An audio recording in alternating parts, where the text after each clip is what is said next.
Fashion, clothing, and footwear allow people to express themselves through what they choose to wear. How each of us chooses to dress ourselves helps to show our identities to others and allows us to express ourselves to the outside world. Today, however, compared to 20 years ago, we're only keeping clothing for half as long as we used to.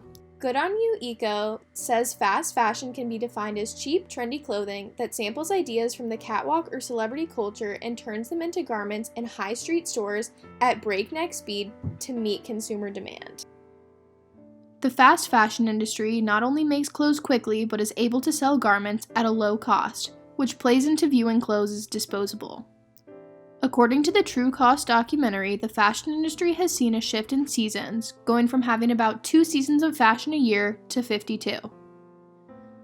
This shift comes from fast fashion's ability to be constantly producing new clothing that meets the current trends.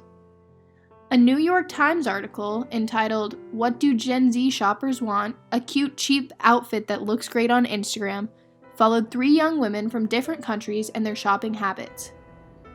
The girls spoke about the influence Instagram and other social media has on their purchasing habits, with many of the girls finding their clothing from Instagram ads and fast fashion websites, which makes the purchasing process convenient for them.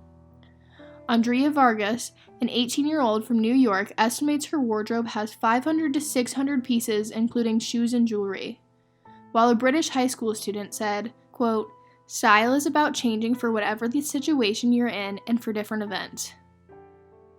Aaron Marshall, the founder of Naptown Thrift, a local vintage thrift shop, explains how he became interested in shopping secondhand. I think it's because what I was originally into as a kid, thanks to my parents who got me into thrifting in general, and just kind of loving the hunt to look for stuff. I was just into like looking for jerseys and sneakers and stuff like that, like not even necessarily vintage stuff, but then my taste kind of evolved as we kept looking and going to thrift stores, and that kind of just made it a vintage, kind of feel to what we were collecting, because that's what we were all looking for, and each piece had kind of a history to it. From the outside, the fast fashion industry may seem like a drop in the bucket, but the excess production of clothing has negatively impacted the environment and created a human rights crisis globally. According to the United States Environmental Protection Agency, in 2017, 12.8 million tons of clothing and footwear waste were created. And according to the New York Times article entitled "The Biggest Fake News in Fashion," nearly 3/5 of all clothing ends up in incinerators or landfills within a year of being produced. Marshall explains what makes running a thrift shop special. I think just the whole sustainability aspect of it is, it's always been there, but it's also kind of the popular thing right now, as far as like people are, I think, more conscious of that.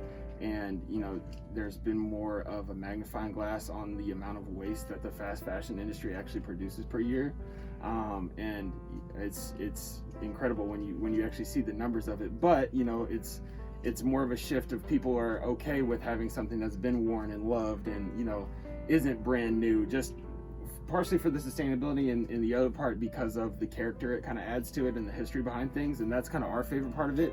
The sustainability is cool because obviously it's good for the planet, but like we like to tell people about the history of something, or like even when something's been washed a million times over the last 30 years, it has a really good fade to it, or it feels really good, or it might have a few holes in it, but that's like all part of the story of the shirt. By choosing to avoid fast fashion brands, purchasing secondhand, and taking good care of the clothes they already have, consumers can reduce their personal impact.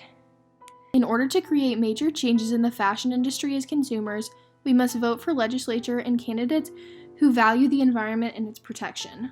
Voting is the most effective way to create large changes, but consumers can also speak with their wallets. And they can always remember to think before they buy.